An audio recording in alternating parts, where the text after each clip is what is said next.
नमस्कार, news world live में आपका स्वागत है। मैं हूं राहुल सिंह शेखावत। 5 राज्यों के विधानसभा चुनावों के नतीजे आ चुके हैं।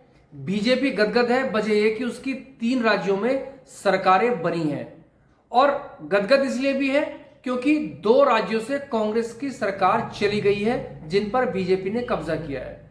मध्य प्रदेश में बीजेपी की तोड़फोड़ की सरकार थी जो वापसी हुई है और राजस्थान छत्तीसगढ़ में कांग्रेस अप्रत्याशित तौर पर हार गई है। तो जाहिर सी बात है, ये दीवार पर लिखी इबारत है कि कांग्रेस हार गई है और ठीक लोकसभा चुनाव यानी 2024 के महाचुनावी समर से पहले बीजेपी की ये जीत हुई है। तो इसमें कोई किसी को शंका नहीं होनी चाहिए। लेकिन इसके उलट या इस तस्वीर का एक दूसरा रुख ये भी है कि बीजेपी जीतने के बाद भी 2024 के चुनावों के मद्देनजर उसके लिए चुनौतियां खत्म नहीं हुई हैं।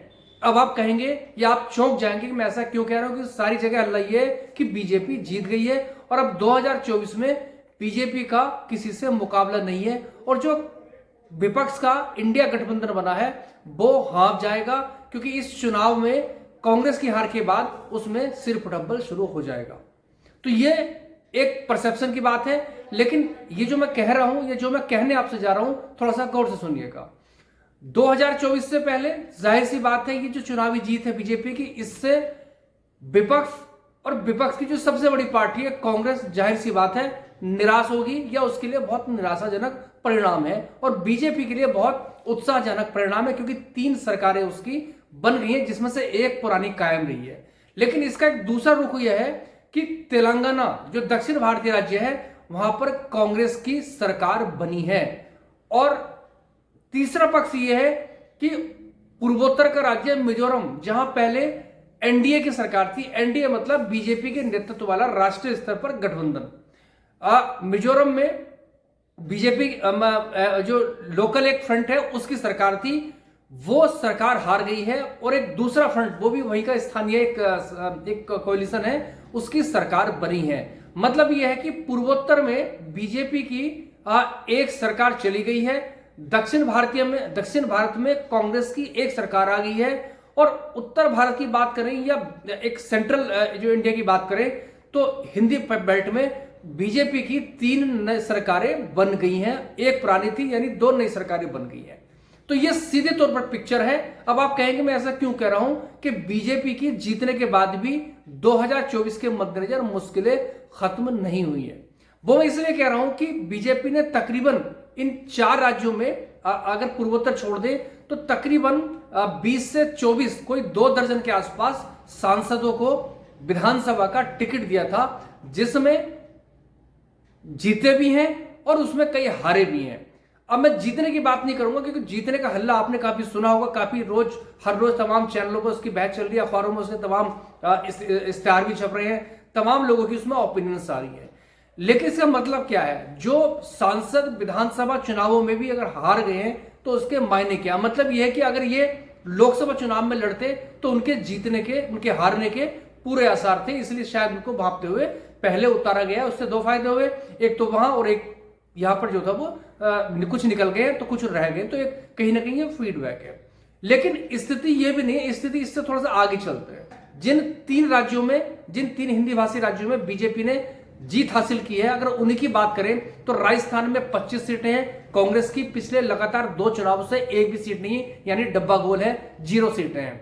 छत्तीसगढ़ की बात करें 2 सीटें हैं, बीजेपी पिछले 2 चुनाव से लगातार अच्छा कर रही है। और मध्य प्रदेश की बात करें तो कांग्रेस की कुल जमा 1 सीट है, यानी बाकी सीटें बीजेपी के पास हैं। मतलब यह है कि बीजेपी के पिछले 2 चुनावों से पहले ही उसकी सीट वहां पर सारी हैं। तो अब सवाल ये उठता है कि अगर चुनाव बीजेपी जीत गई है, कांग्रेस हार गई है, तो आने वाले लोकसभा चुनावों में ऐसा कौन सा है, क्या वो सीट इन टोटलिटी बढ़ जाएंगी या जितनी है वो बच पाएंगी या नहीं बच पाएंगी? ये महत्वपूर्ण सवाल है। और उसके इधर अन्य राज्यों की बात करें तो दिल्ली में 7 सीटें सारी बीजेपी के पास है, उत्तराखंड में 5 सीटें सारी बीजेपी के पास है, हिमाचल में 4 सीटें सारी बीजेपी के पास है, हरियाणा की बात करें तो अधिसंख्यक सीटें बीजेपी के पास हैं। और उसके अलावा अगर आप बात करें जो अन्य प्रदेश हैं उनमें भी कई जो राज्य ऐसे जिसमें बीजेपी के पास है। लेकिन एक तस्वीर ये भी है कि तमाम ऐसे राज्य हैं जहां, चाहे वो तमिलनाडु हो, बहुत बड़ा राज्य है, उत्तर प्रदेश के बाद सबसे ज्यादा सीटों वाला राज्य है, महाराष्ट्र है उत्तर प्रदेश के बाद दूसरा सबसे बड़ा राज्य है,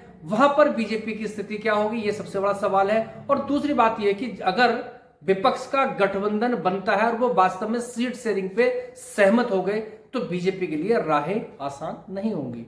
इन 5 राज्यों में जो टोटल वोट पड़े हैं पार्टीवार, उसमें अगर बीजेपी कांग्रेस की बात करें तो कांग्रेस को इन टोटलिटी यानी पूरे तौर पे या टोटल के तौर पर कांग्रेस को कोई 9.5 लाख वोट बीजेपी के मुकाबले ज्यादा मिले हैं। जीत बीजेपी की हुई है, लेकिन वोट इन टोटलिटी कांग्रेस को ज्यादा मिले हैं। और राज्यवार एक एक देखें तो राजस्थान में कोई 2 से 3% कांग्रेस को वोट बीजेपी से कम मिला है, छत्तीसगढ़ में भी 2 से 4% वोट कम मिला है, और मध्य प्रदेश में वोट का अंतर अच्छा खासा है, 8 या 9% है। लेकिन दूसरी तस्वीर इसकी एक ये भी है कि कांग्रेस का जो वोट पिछले चुनावों में कांग्रेस को मिला था वो वोट कम नहीं हुआ है, कहीं पे थोड़ा बहुत बढ़ा भी है, चाहे वो राजस्थान हो, छत्तीसगढ़ हो, छत्तीसगढ़ में कम हुआ है, या मध्य प्रदेश हो।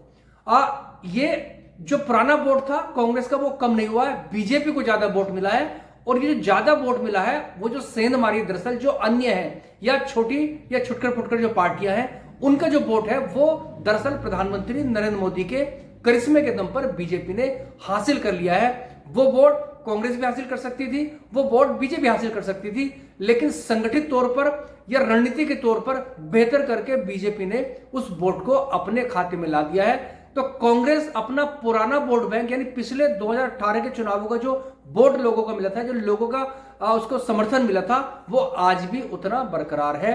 बीजेपी ने अन्य का जो खाते का वोट था वो कर लिया, तो उसके बाद बीजेपी की ये सीट है या उसकी जो 2 सरकारें उसकी बढ़ गई हैं। तो ये एक बात है। अब इससे थोड़ा सा आगे चलते हैं। यहां तो 3 राज्यों में बीजेपी की सरकार बन गई, लेकिन दरअसल इसे सत्ता का सेमीफाइनल कहा जा रहा था। तो सत्ता का सेमीफाइनल ये है या नहीं है, ये सच्चाई है कि चूंकि चुनाव से पहले ठीक अप्रैल या मई में चुनाव होने हैं, लोकसभा चुनाव, तो उससे पहले अगर बीजेपी की 3 सरकार बनी है तो जाहिर सी बात है उसके पास खुश होने के बहुत कारण है, उसके पक्ष में बहुत सारी बातें करने के भी कारण फलीभूत हैं। लेकिन विश्लेषण अगर हम राजनीति के लिहाज से करें तो इसको दूसरे रूप से भी विश्लेषण किया जाना चाहिए। वजह ये कि ये जो पैटर्न है पहले भी रहा है और आज भी, अगर पिछले 20, 25 या 30 साल का पैटर्न देखें तो विधानसभा और लोकसभा चुनावों का पैटर्न अलग अलग होता है। जो पार्टी केंद्र में है वो कई बार विधानसभा में हार जाती है, या जो पार्टी विधानसभा जैसी सरकार है वो राष्ट्रीय चुनाव नहीं जीत पाती है। ऐसे कई सारे उदाहरण है जिसका शिकार बीजेपी और कांग्रेस पिछले 2-2.5 दशकों में दोनों ही पार्टियां हुई हैं। लेकिन एक तथ्य है जो बीजेपी के पक्ष में जाता है, वो ये है कि विधानसभा चुनाव में बीजेपी का स्ट्राइक रेट बहुत अच्छा नहीं है, खासतौर पर नरेंद्र मोदी और अमित शाह का जो युग है, जो आज की युगीन भाजपा है, उनमें बहुत अच्छा नहीं। सरकारें रिपीट कम हो पाती हैं, सरकारें आ तो जाती हैं, वो सरकारें लाए हैं उन राज्यों में जहां सरकारें बीजेपी की बहुत अच्छी स्थिति नहीं थी। लेकिन लोकसभा चुनाव से पहले सरकारों का रिपीट कराना और कांग्रेस को बेदखल करना, जाहिर सी बात है उनके कैडर के लिए एक बहुत उत्साह वाली स्थिति है, ये उनके लिए एक पूरा एक बड़ा बूस्टअप है। लेकिन तस्वीर दूसरी ये भी है कि अगर लोकसभा चुनाव अब से 4, 5 या 6 महीने बाद होंगे तो उसमें कुछ फैक्टर्स ऐसे हैं जिन पर विचार किया जाना चाहिए। वजह ये कि 544 सीटों का चुनाव होगा लोकसभा के लिए, सीट उतनी ही रहेंगी। बीजेपी की 303 सीट पिछली बार आई थी, तो वो क्या बीजेपी उसकी सीट उसमें कितना इजाफा होगा या कितनी कमी होगी। मैंने बीजेपी के जो सांसद जो चुनाव लड़े उनका जिक्र इसलिए किया था कि उनमें कई हार भी गए हैं, और यह सच है कि बीजेपी के पास मोदी मैजिक है, वो बीजेपी के लिए फैक्टर है। अगर वो राज्य स्तर पर चल रहा है तो राष्ट्रीय स्तर पर जाहिर सी बात है वो ज्यादा काम करता। लेकिन तस्वीर दरअसल एक ये भी है कि लोकसभा वार राज्यवार देखें तो बीजेपी पीक छू चुकी है।